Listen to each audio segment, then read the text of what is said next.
Salve galerinha do mal, tudo bom com vocês? Finalmente, depois de uma longa espera, a equipe por trás de Heroes of Mavia trouxe algumas notícias empolgantes sobre o seu modelo econômico, chamado The Mass Ownership.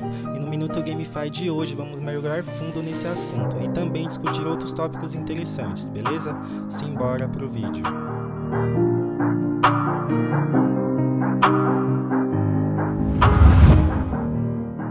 Como muitos de vocês já sabem, o modelo tradicional Play to Earn nos primeiros jogos blockchain enfrentou muitos desafios, sendo o principal deles a economia.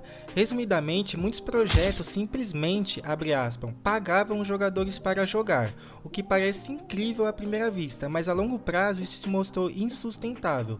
Esses modelos dependiam constantemente da entrada de novos jogadores e dinheiro, e quando essa fonte secava, o valor do token ou da coleção NFT do projeto despencava. Além disso, durante esse tumulto, muitos projetos se revelaram scam, e 99% deles eram simplesmente jogos clique aqui e ganhe, ou clique, né? Não tinha qualidade e nem era divertido de jogar, afinal, jogos devem ser divertidos, certo? É por isso que se chama jogo e não trabalho. Quando os incentivos financeiros se tornam a única razão para jogar um jogo, isso pode acabar comprometendo a essência. Se um jogo não é bom, envolvente, cativante e divertido por si só, nenhum ganho financeiro pode compensar uma jogatina medíocre no dia a dia. Os desafios são imensos, eu posso até abordar alguns aqui rapidamente. Por exemplo, a maioria dos jogadores tradicionais ainda não investem em criptografia ou NFTs. Logo, um modelo que não agrada essa maioria, o jogo dificilmente irá ter uma adoção em massa, deixando de lado aqueles jogadores casuais que não estão familiarizados com esse negócio de criar carteira, realizar swap entre diversos tokens, sacar, enviar de uma carteira para outra e todo o lance que as finanças descentralizadas, mais conhecidas como DeFi, possui. Mais um ponto, nenhum desses jogos cumprem o regulamento da Google Play e da App Store. Logo, como atrair mais público para o jogo se ele não estiver nessas plataformas? Pois querendo ou não, um jogo nessas lojas passa mais credibilidade e alcançam novos jogadores. Vale salientar que é super bem-vindo a implementação de sistema que recompense e permite os jogadores possuírem ou ganhar tokens e NFTs, para eles fazerem o que bem entender com esses ativos, mas confiar somente nisso como a única ou principal mecânica do jogo não é legal.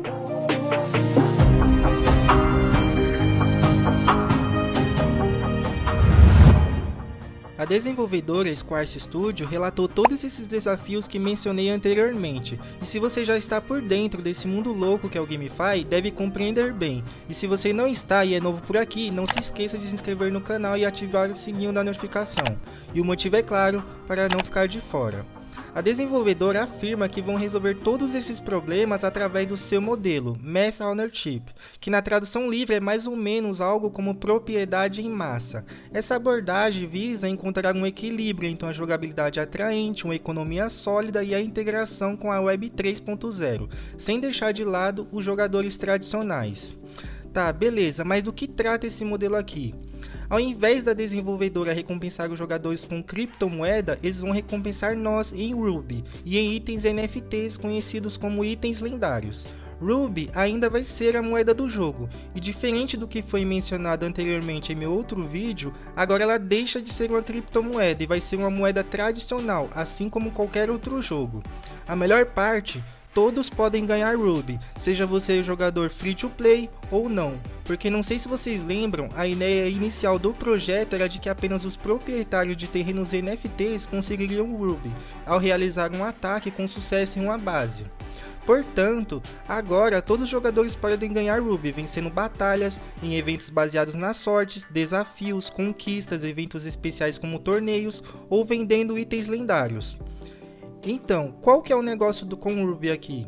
Basicamente, vai ser a única moeda que você pode usar para cunhar e negociar itens lendários dentro do jogo.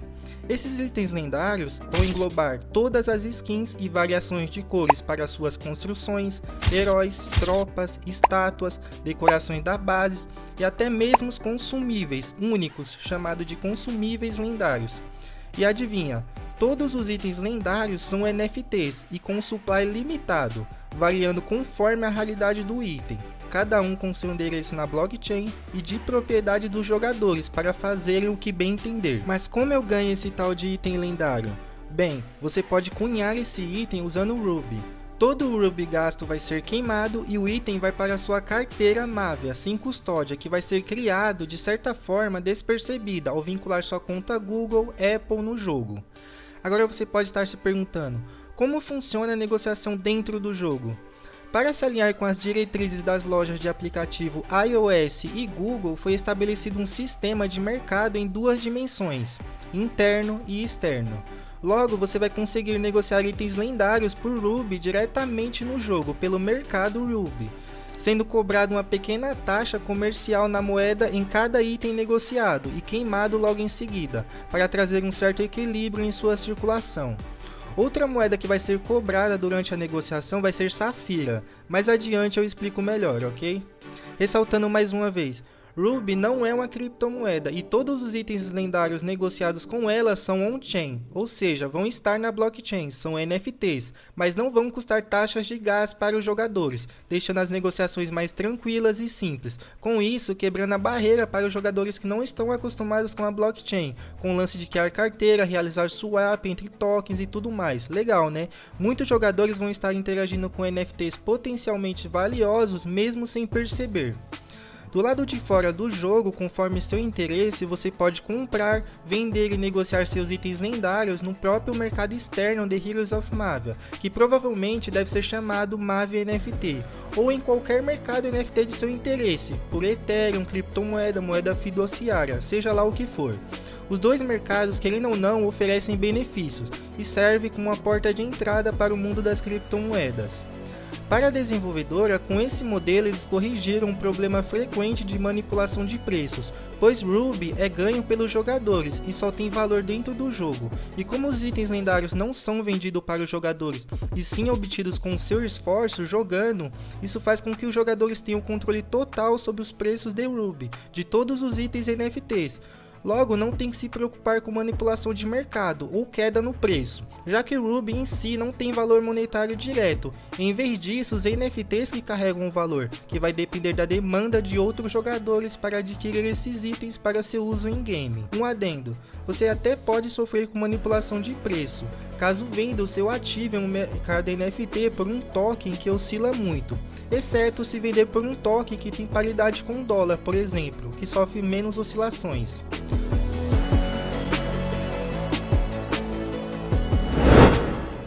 Continuando, no modelo Play to Earn tradicional, os jogadores ganhavam uma única moeda pelos seus esforços, abre aspas, né? E depois vendiam esses tokens rapidamente, causando uma queda brusca no preço, principalmente quando não havia uma base forte de compradores constante. Eles acreditam que o mais legal nesse modelo é que o jogador é acusado de pay to win por estar comprando os melhores itens lendários por algum token em algum mercado NFT, tal jogador vai ser a saída de liquidez para alguém que ganhou aquele item. O dinheiro não vai para a desenvolvedora, exceto talvez uma taxa, e sim para um jogador que jogou horas e horas por aquele item. Vale ressaltar que, segundo a Square Studio, quase todos os itens lendários não afetam a progressão ou vão criar uma vantagem significativa no jogo, e sim usado para apenas fins cosméticos. Continuando, mas como que eles estão de acordo com as regulamentações das lojas de aplicativos? Bem, burlando o sistema assim como Mir4 e Mir.M, só que de um jeitinho mais sofisticado, de um jeito que essas lojas também saem ganhando. Primeiro, como havia dito, Ruby não é uma criptomoeda, não tem um valor monetário e não pode ser comprada ou vendida diretamente, deixando ela valiosa apenas no mundo de Mavia. Segundo, as negociações dentro do aplicativo são realizadas exclusivamente com Ruby, eliminando negociações com criptomoedas. E adivinha, a cada negociação é cobrado uma certa quantidade de Safira, moeda essa que você compra na loja, seja da Google ou da Apple. Safira pode ser usada para acelerar o treinamento das tropas, acelerar ou atualizar construções de forma instantânea, comprar escudo para proteger sua base contra invasões, adquirir recursos em falta como ouro e petróleo para impulsionar seu progresso e, claro, como já mencionei, cobrir as taxas de negociações no mercado Ruby. É tudo sobre simplificar a sua gameplay. Este mecanismo não apenas fornece uma fonte de receita para a Apple e a Google, mas, porém, entretanto, todavia, não obstante, satisfaz uma das diretrizes da Apple, que afirma que as compras no aplicativo devem ser usadas para serviços relacionados a NFTs, como cunhagem, listagem e transferência. Resumindo, essas empresas não estão nem aí se você está negociando NFTs ou criptomoedas dentro do jogo. Elas só querem abocanhar uma parte das taxas de gás e como até o momento eles não oferecem nenhum tipo de transação criptográfica e não possuem uma rede blockchain própria, logo, o veredito é fake news. Fucker looking like he just came out of the hyperbolic time chamber. This motherfucker looking like he just came out of the same machine Captain America came out of. Rodrigo Góes. Out. Mentira, é proibido. O jeito que eles arranjaram de negociar NFTs dentro do jogo foi dessa maneira, implementando um sistema e uma moeda que vende nessas lojas e usando ela para pagar as taxas de negociação. Todo sai ganhando. Como a desenvolvedora vai bancar todas as taxas de gás, esse custo vai ser coberto pela moeda Safira. Querendo ou não, elimina a necessidade de os jogadores terem qualquer tipo de criptomoeda para cunhar ou negociar os itens, reduzindo drasticamente ainda mais a interação de um jogador convencional com a blockchain. Mudando de assunto, agora, quanto aos terrenos NFTs, eles vão trazer certos benefícios, e nada mais justo para quem pagou caro e acreditou no projeto. Os terrenos NFTs têm um design exclusivo no mundo de Mavia e aumentam de forma significativa os seus ganhos em Ruby. Os ganhos vão variar conforme o tipo de terreno, comum, raro e lendário. Dão acesso antecipado à mintagem de itens lendários, como os novos itens de skins. Você pode alugar suas terras para os outros jogadores e obter ganhos passivos. De certa maneira, é com essas terras que você usufrui dos benefícios da blockchain. Existem várias formas de aluguel. No meu vídeo anterior expliquei melhor, mas como mudou a economia de forma drástica, eu fiz esse vídeo aqui. Um detalhe é que no último anúncio eles informaram que pretendem manter somente 10.000 terrenos NFTs. A ideia, por enquanto, é manter esse número e fomentar a busca por eles. Por fim, esse foi mais um Minuto GameFi. Fazendo algumas considerações, o jogo mantém sua abordagem free-to-play. Todos podem jogar sem problema algum, ganhar Ruby por meio de diversas atividades, criar itens lendários e progredir no jogo, independentemente do seu conhecimento com a blockchain. Por mais que a base de jogadores se expanda e aumente a criação e troca de itens lendários, isso não vai causar uma inflação na economia. Em vez disso, para a desenvolvedora, vai aumentar a procura, visto que a oferta desses itens é escassa e tendem a valorizar ao longo do tempo. Eu só queria saber se eles vão informar quantos Rubies estão em circulação, para a gente ficar por dentro da economia, pois em minha humilde opinião, o que é queimado principalmente das taxas de negociação não vai ser tão significativo. Outra coisa, sobre os jogadores ficarem anunciando o item mais barato que o amiguinho para vender mais rápido, causando uma inflação no valor do item, não vai acontecer. Parece que tem um sisteminha que vai definir o preço mínimo de venda, que deve variar de acordo com a demanda. Eu particularmente vou torcer para dar certo esse modelo. Ideias novas e tentativas para um acerto é sempre bem-vindo. Ainda eles não definiram em qual rede blockchain o jogo deles vão estar, se vai ser na Solana, Ethereum, BNB, espero que não seja da Ethereum. E é isso, quero saber a opinião de vocês. Deixem aqui nos comentários se ficou bom ou não. E fazendo a alfinetada, está muito melhor que o futuro Nightcrawls, que pretende trazer 7 tokens ou mais todos os dias, dando a chance deles errarem 100% na economia. É isso, vou ficando por aqui, espero que tenham gostado das novidades, um grande abraço, fui!